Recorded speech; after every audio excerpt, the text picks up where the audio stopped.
지난 시즌 분데스리가 득점왕을 했던 필 크루크라는 선수가 있죠. 두버지가 엄청 좋아하죠. 근데 요 정도 상대면 바이린 미넨이 김민재, 우파메카노 혹은 더리우트잖아요. 마음껏 라인을 올려도 됩니다. 자, 이제 분데스리가 개막을 하고 바이에른 뮌헨 브레멘의 경기가 있는데, 바이에른 뮌헨이 이제 슈퍼컵에서 다들 아시겠지만 라이프치히에 0대3으로 패했고, 또 김민재 선수나 더 리우트는 아직 약간 좀 몸이 올라오지 않은 느낌이 있는데, 이 빌트에 의하면 투엘은 개막전 퍼펙 구성을 슈퍼컵과 좀 다르게 할 것이다. 알폰소 데이비스, 김민재, 더 리우트, 마즈라이 선발을 또 예측을 했어요. 네. 예. 어떻게 보세요? 이 지금 빌트에서 예측한 조합. 수비만 수비만 봤을 때 수비가 가장 좀. 저는 김민재, 우파메카노 선발로 봅니다. 그거는 아직 몸이 안 올랐다. 더리우트가 컨디션이 확실히... 아직 안 좋아서 확실히 김민재가 날 것 같고. 근데 우파메카노는 또 지금 김민재, 더리우트, 우파메카노 비교하면 지금 우파메카노가 제일 괜찮아요. 상태도 괜찮고 컨디션도 올라왔고 풀타임 뛸 수 있는 그 퍼포먼스도 보여주고 하고 있기 때문에 우파메카노는 저는 고정일 것 같고, 왼쪽에 김민재, 더리우트인데 지난 경기 보면 더리우트보다는 김민재가 조금 더 컨디션이 빨리 올라온다. 그래서 김민재를 두지 않을까라는 생각이 듭니다. 김민재, 우파메카노 선발로 간다. 저는 이제 요 경기가 좀 어떻게 예측을 하냐면, 라이프치히는 워낙에 이제 공격적으로 맞부딪히고 했기 때문에 당연히 뒷공간에 대한 부담 이런 건 있었는데, 사실 요 브레멘 경기잖아요. 그러니까 조금 더 이렇게 안정적이지 않을까, 경기 자체가 수비 라인 좀 이런 거. 맞아요. 딱 그 예측대로 브레멘은 최전방 공격수 요 두 명한테 약간 의존을 해요. 장신의 두 명의 선수가 두크시라는 선수랑 지난 시즌 분데스리가 득점왕을 했던 필 크루크라는 선수가 있죠. 두버지가 엄청 좋아하죠. 근데 요 정도 상대면 바이린 미넨이 김민재, 우파메카노 혹은 더리우트잖아요. 마음껏 라인을 올려도 됩니다. 원백해도 약간 그렇게 안 빠르다는 소리지. 그러니까 그쵸. 스피드가 일단 애초에 안 빠른 선수고, 뭐 필 크루크는 발밑도 좋아요. 그러니까 필 크루크는 그 세리에를 빗대면 지루 같다고 생각하시면 됩니다. 발밑도 좋고 연계 플레이 좋고 피지컬 좋고. 근데 지난해 그 카타르 월드컵 때 우리 대표로 나와서 골 넣고 했잖아요. 너무 잘했잖아요. 나오자마자 잘했잖아요. 지금 이제 몸 상태가 딱 이렇게 올라온 그런 딱 선수라 아마 김민재 선수도 이제 맞기에는 쉽진 않을 텐데, 어쨌든 이 선수가 스피드를 막 가진 그런 느낌은 아니니까. 바이린 미넨이 아까 말씀해 주신 것처럼 라이프치 전만큼 뒷공간에 대한 위험도는 없다. 이렇게 볼 수가 있겠죠.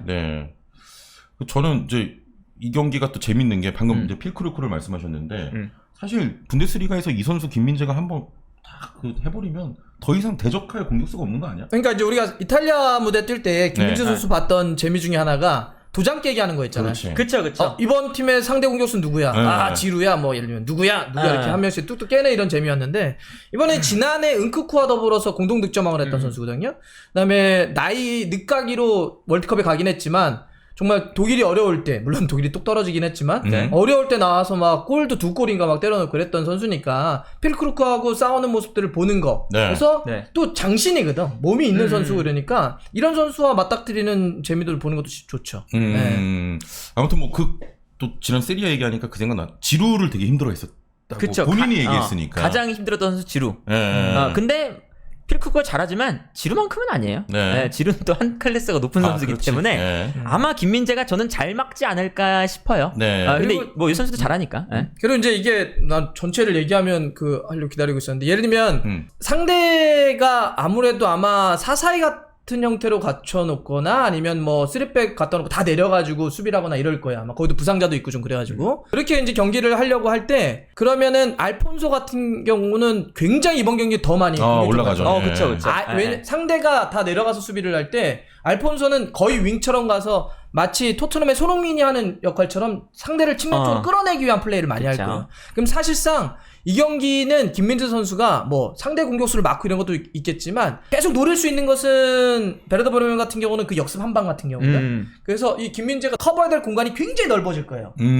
알폰소라든지 아니면 뒤에까지. 그래서 이 넓은 공간을 김민재 혼자서 혹은 뭐 우파메카노라든지 이런 한두 명의 선수가 얼마나 잘 메우는지 보는 것도 전술적으로 이렇게 들여다보면 재밌을 겁니다. 그리고 아마도 김민재 선수도 공격 가담을 많이 할 거예요. 맞아요. 많이 들어갈 겁니다. 실제로 치고 들어가기도 하고 뭐 세트피스 상도 그렇고. 그래서 이제 아까 필 크루크랑 만난다고 말씀드렸는데, 그 필 크루크의 약간은 좀 스피드가 빠르지 않은 부분을 이제 윙백 쪽에서 좀 보완을 해줘요. 휘슬러라는 선수가 있는데 이 선수의 이제 어쨌든 뭐 올라오는 속도도 있고, 그리고 약간 그 투톱 밑에 공미처럼 뛰는 바텐코 우르트라는 선수가 있거든요. 그런 선수가 스피드가 있고 개인 능력이 있는 선수인데 김민재가 지금까지 한 걸 보면 쉽게 막을 수 있는 정도.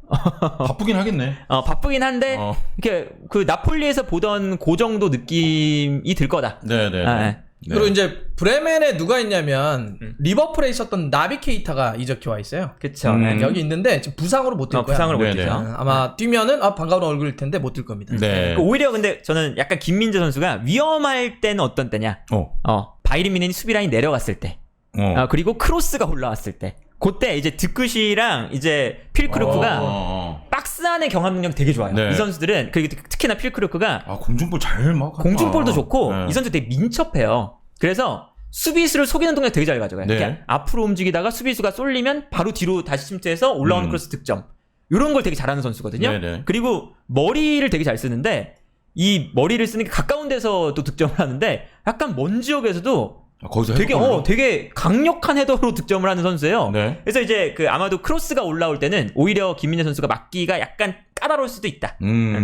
브레멘은 백업 공격수들도 다 커요. 그 올리버 버크라고 예전에 프리미어리그 뛰었던 친구인데 그 친구도 190 가까이 됩니다. 여기는 공격수들이 다 190 가까이 돼요. 넘거나. 다 장신들이 있으니까 그런 크로스나 세트피스에서 한방 높이 이런 싸움들이 많이 걸릴 거예요. 이제 그 공격수 보고 띄워주겠구나. 그쵸, 공격할 때. 네. 근데 이제 그 필크루크를 김민재가 확실하게 막아낸다. 네.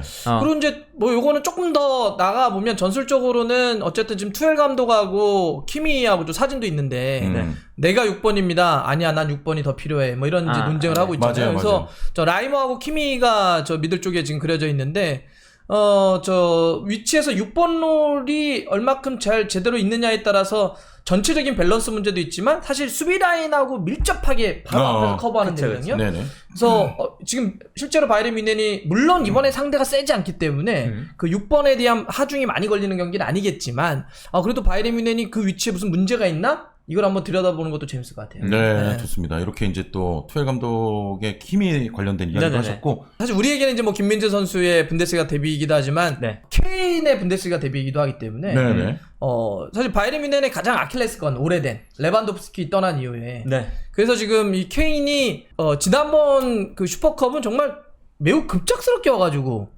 오자마자 12시간 내에 그냥 슈퍼컵은 뛴 거니까 얼떨결에 준비도 안 되고. 맞아요. 근데 이번 경기는 한 일주일 정도 그래도 준비하고 손발을 좀 맞추고 나온 경기이기 때문에 지금 여기서는 사실 온통 케인이 골을 넣을 수 있을 것이냐. 또 브레멘이 또 골을 넣을 수 있는 상대이기 때문에 최근에 보니까 지난 시즌 때도 뭐 6골 넣으면서 이긴 적이 있고 베르더 브레멘이 뮌헨을 잡은 마지막은 2008년입니다. 그렇게 따지면 바이에른 뮌헨이 15년간 무패 행진이에요. 베르더 브레멘을 상대로. 경기로 따지면 31경기 무패 행진이에요.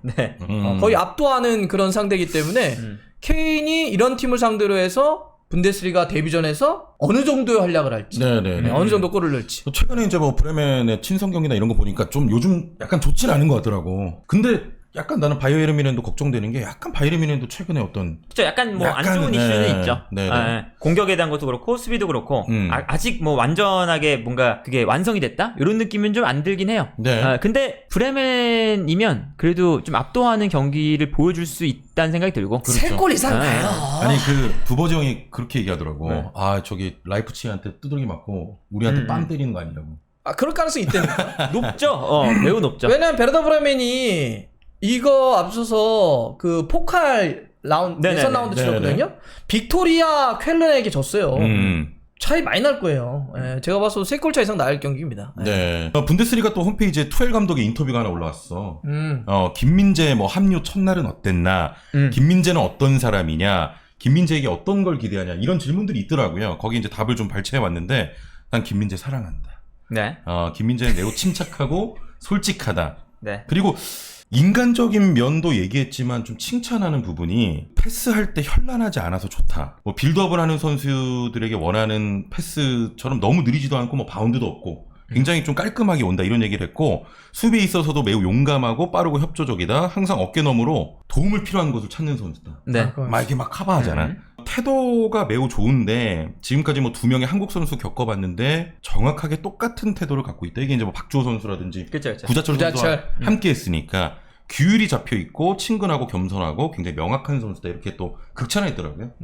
확실히 투엘 감독은 계속해서 이제 김민재 선수에 대해 또 신뢰를 보여주고 있는 것 같습니다. 맞습니다. 아니 그럼 마인츠 시절에 주호 좀 많이 쓰지. 그거요. 네. 아니 군더더기가 없다. 군더더기가 뭐, 없다. 그런 소리죠. 뭐 네. 패스 같은 것도 깔끔하고 뭐 이렇게 칭찬을 또 했습니다. 아무튼 요 경기도 진짜 관심 많으실 것 같은데 또 재밌는 경기 될 것 같아요. 네. 해리케인의 또 개막전이기도 하고 예.